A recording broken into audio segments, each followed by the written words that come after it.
The helicopter was already in the air when the laughter finally died. Moments earlier, the room had been full of smirks, phones raised, a powerful executive joking about marriage as a way to humiliate a man she believed was invisible. A black maintenance worker. Grease on his hands. No title worth respecting. No voice worth hearing. Then the engine roared, the rooftop shook, and the man everyone underestimated lifted a multi-million-dollar helicopter into the sky with absolute control.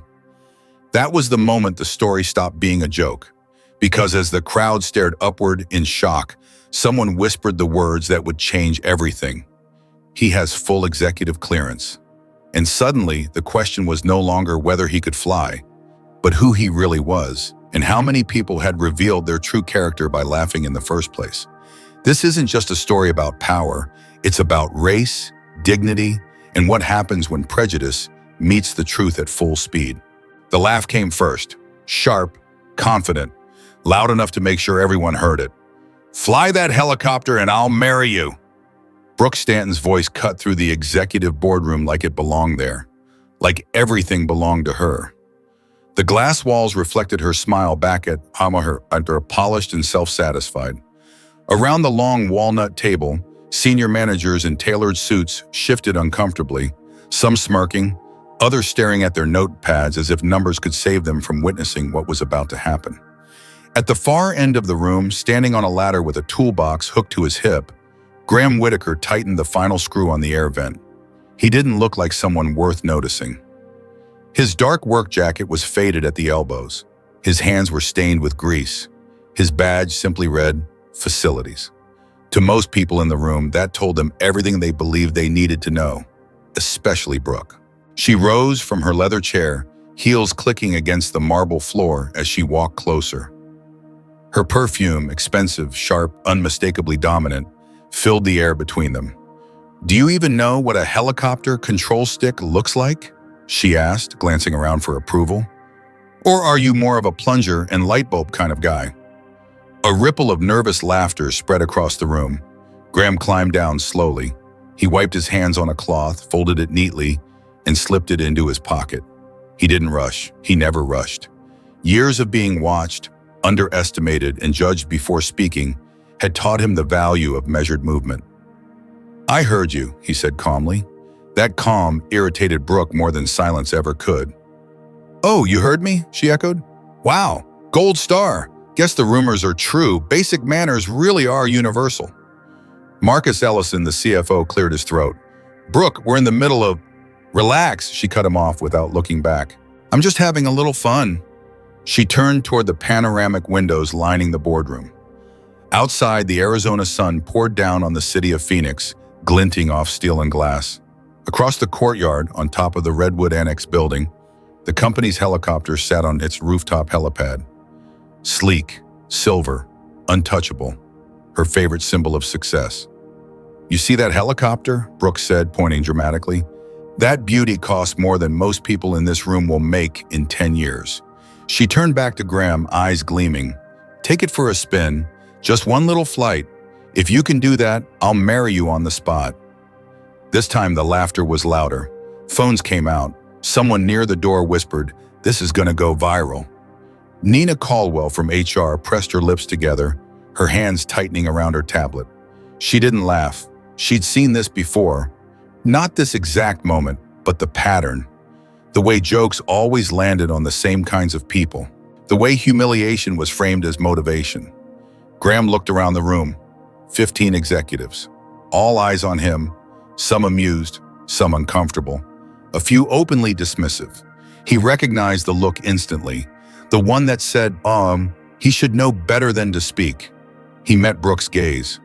"Are you serious?" he asked. She clapped once, delighted. "Dead serious, or are you scared?" "No," Graham replied evenly. "I'm not scared." That wasn't the answer she expected. Brooke tilted her head, recalibrating. "Then do it." "I will," Graham said. "But if I fly it, you honor your word, in front of everyone." For half a second, something flickered across Brooke's face. Surprise. Then it vanished beneath a broader, sharper smile. "Of course," she said loudly. "Everyone here is a witness. If this man can fly my helicopter, I'll marry him right here." She didn't believe it. None of them did. To her, Graham wasn't a person making a choice. He was a prop in a story where she always won. "See you on the helipad in 15 minutes, Graham said. He picked up his toolbox and walked out. The door closed behind him. Brooke laughed again, basking in the room's energy. "Can you believe that? The confidence." Nina finally spoke, her voice careful. "Brooke, that crossed a line." "Please," Brooke scoffed. "People like him need to learn their place. It's practically a public service." Marcus looked uneasy. "What if he actually—" "He won't," Brooke snapped. "Do you have any idea how much pilot training costs? Someone in facilities can't afford that." She checked her phone, already typing. Messages flew into company group chats. "Rooftop helipad, 10 minutes. Don't miss this." When the executives filed out, none of them noticed the small plastic badge lying near the ladder Graham had used. It had slipped from his pocket, face down on the floor. If anyone had picked it up, they might have noticed the access level printed beneath his name. But no one did. On the rooftop, the crowd was already forming when Brooke arrived. Employees from IT, marketing, sales, dozens of them. Phones raised, eager for entertainment. The desert wind swept across the helipad, carrying the smell of fuel and hot metal. "Make room," Brooke announced. "Our star is about to perform." Graham was already there. He wasn't wearing his maintenance jacket anymore.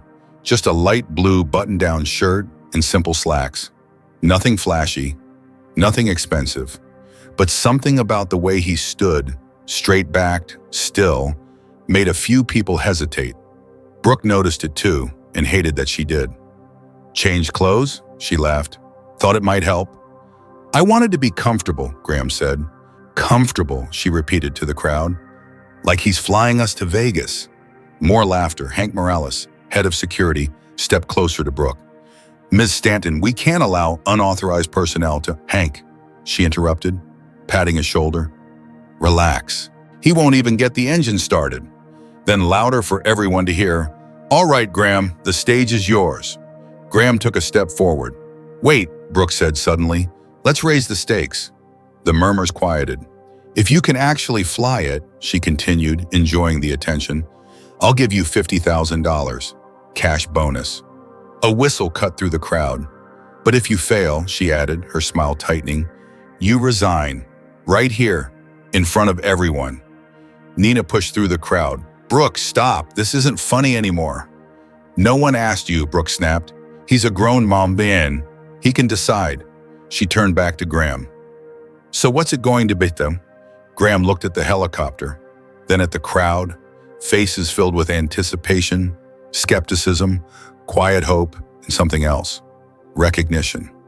Some of them knew exactly how this felt. "I accept," he said. Brooke's grin widened. "Perfect. Is everyone recording?" Graham approached the helicopter. Hank hesitated, then unlocked the door. Graham climbed inside. The door closed. Inside the cockpit, Graham placed the headset over his ears. His hands hovered over the controls, not searching, not guessing, remembering.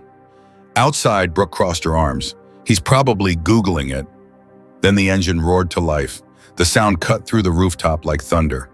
Laughter died instantly. The rotor blades began to spin, faster and faster, whipping dust and heat into the air. People stepped back instinctively, phones shaking in their hands. Brooke's smile faltered. "That doesn't mean anything," she shouted over the noise. "Anyone can press a button." Inside the cockpit, Graham adjusted the controls with calm precision. His movements were smooth, familiar. The helicopter lifted, just inches at first, then a foot, then more. A collective gasp rose from the crowd. "Oh my God," someone whispered. "He's actually flying it." The helicopter hovered steadily, perfectly balanced. Graham rotated it slowly, deliberately, as if reminding everyone that control wasn't something you shouted about. It was something you earned. Brooke took a step back, her heart pounding. This wasn't supposed to happen. She glanced at Nina, whose face had gone pale as she stared at her tablet. "Brooke," Nina said quietly, "there's something you need to know about him." Before Brooke could respond, the helicopter rose higher, steady and sure against the desert sky.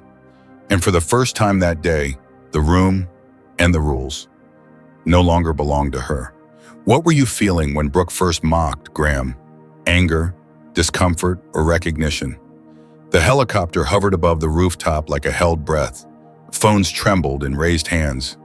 The wind pushed against suits and dresses, snapping fabric and forcing people to shield their eyes.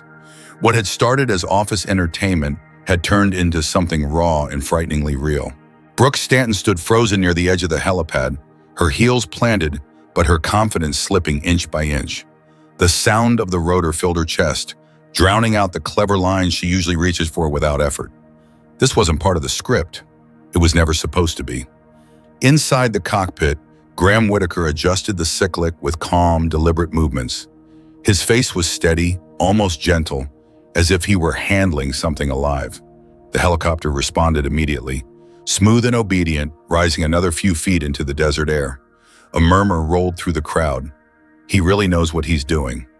That's not beginner stuff. No way. Brooke forced a laugh, sharp and brittle. Relax, she called out. He's just hovering. Let's see him actually fly. But her voice betrayed her. It cracked under the weight of doubt.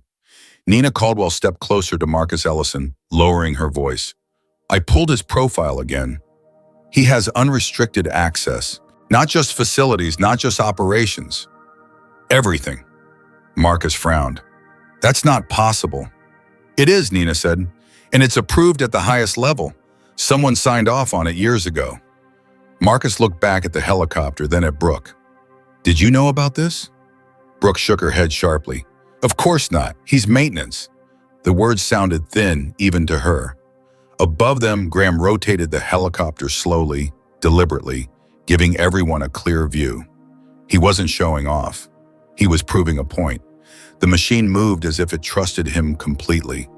And that trust made people uncomfortable. Because trust like that doesn't come from luck. Hank Morales spoke into his radio, his voice tight. Dispatch, confirm authorization. I need a name. There was a pause. Static crackled.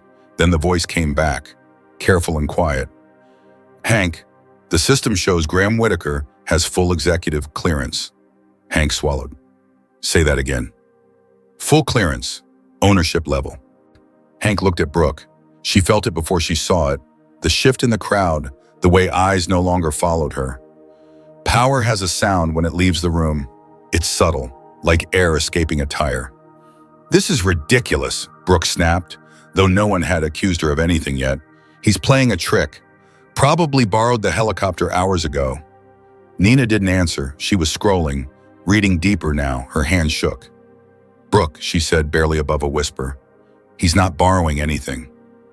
The helicopter rose higher, 10 feet, 15. The city of Phoenix stretched out below them, sunlit and sharp. From above, the building didn't belong to Brooke, or to the executives, or even to the board. It belonged to the man flying above them. Graham eased the helicopter into a controlled arc, the nose dipping slightly before leveling out again. The crowd gasped as one. Oh my God, someone said. He's a professional. Brooke's chest tightened. Her mind raced, scrambling for an exit, a way to reframe this before it crushed her. Bring it down, she shouted. You've made your point. Graham didn't respond. Inside the cockpit, he heard her voice, but he wasn't listening to it. He was listening to something older, quieter, the sound of his father's voice years ago telling him the truth no one else ever wanted to hear. They'll judge you before you speak, before you touch anything, before you make a mistake. So don't give them one. He hovered there a moment longer, letting the silence stretch, letting the crowd feel the weight of what they'd assumed. Then he began the descent. The helicopter came down slowly, precisely, like a promise being kept. When the landing skids touched the helipad, it was so smooth that some people didn't even realize it had happened until the engine noise softened. The rotors slowed, the wind faded, silence fell. Graham removed his headset and stepped out. The crowd parted without being asked. He walked toward Brooke, his expression calm, his posture relaxed. Not triumphant, not angry, just present. Was that enough, he asked, or would you like another lap? Brooke opened her mouth. Nothing came out. You asked me to fly, Graham continued, his voice steady. I did. Phones zoomed in, faces leaned closer. The moment tightened, like a knot pulling itself closed. Brooke finally found her voice. This was a joke. Everyone knows that. Graham looked around. Does it look like a joke to you? No one laughed. You offered $50,000, he said. You demanded my resignation if I failed. That didn't sound like a joke. Marcus looked away.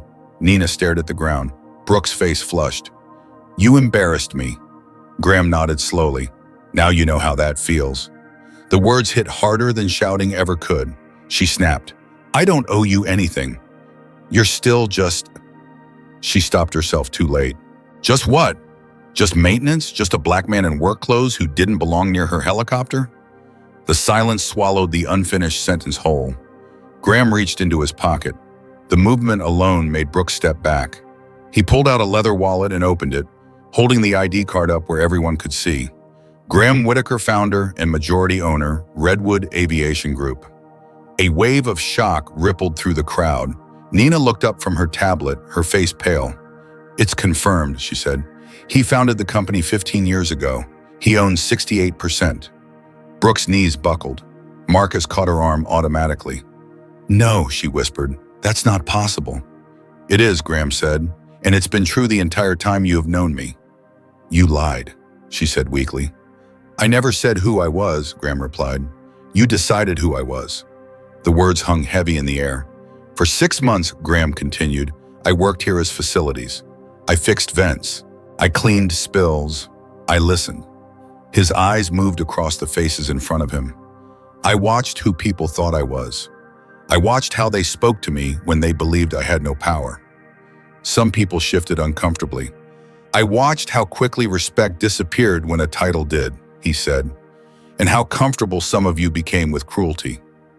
Brooke shook her head, desperate. I get results. I drive profit. At what cost? Graham asked quietly. She couldn't answer. Today, he said, you didn't humiliate me. She looked up confused. You revealed yourself. He turned to Nina. Call an emergency board meeting. 1 hour. I want HR records, exit interviews, and every unresolved complaint from the last 2 years. Nina nodded. Yes, sir. Graham looked back at Brooke. You're suspended. Effective immediately, and he said, wait in your office. He didn't raise his voice. He didn't need to. The crowd slowly dispersed, whispers trailing behind them like smoke. Phones lowered. Faces flushed with shame or awe or both. Brooke stood alone on the helipad, the city suddenly too big, the sky too open. She had built her power on assumptions, and every one of them had just taken flight without her. The boardroom on the 32nd floor had never felt so small. Executives filled the seats, shoulders tight, voices hushed. Some stared at the city through the glass walls as if looking for answers outside. Others avoided eye contact altogether.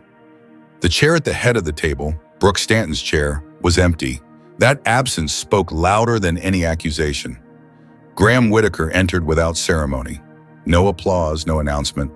Just a quiet shift in the air that made people sit straighter. He wore a simple navy suit, nothing flashy, but the authority he carried didn't come from fabric or labels. It came from clarity. Nina Caldwell followed him, folders stacked in her arms, a tablet tucked under one elbow. She placed the files on the table. The sound, paper meeting wood, landed heavy. Thank you for coming on short notice, Graham began. His voice was calm, steady, unmistakably human. I won't waste your time. I respect it too much. He paused, letting his gaze move slowly around the room. For the last 6 months, I worked here as facilities, he said. I cleaned restrooms. I fixed air vents. I listened. A few faces flushed. I didn't do it to trick anyone, Graham continued. I did it because reports and spreadsheets don't tell you how people are treated when they think no one important is watching. He nodded toward Nina. How many formal complaints were filed in the last 2 years? Nina checked her tablet. 86, she said. 212 informal complaints that never reached investigation. A murmur rippled through the room. And how many resulted in disciplinary action? Graham asked. 7, Nina replied quietly. 7. Graham let the number sit in the air. I met 17 former employees in the last month, he said. Not to argue, not to defend the company, just to listen. He opened one folder and read a name.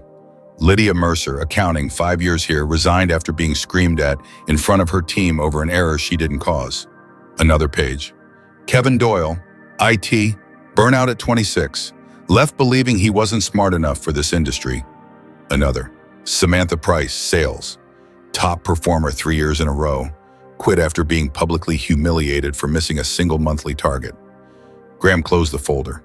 These people didn't leave because they were weak, he said. They left because we were. No one spoke. He leaned forward slightly, hands resting on the table.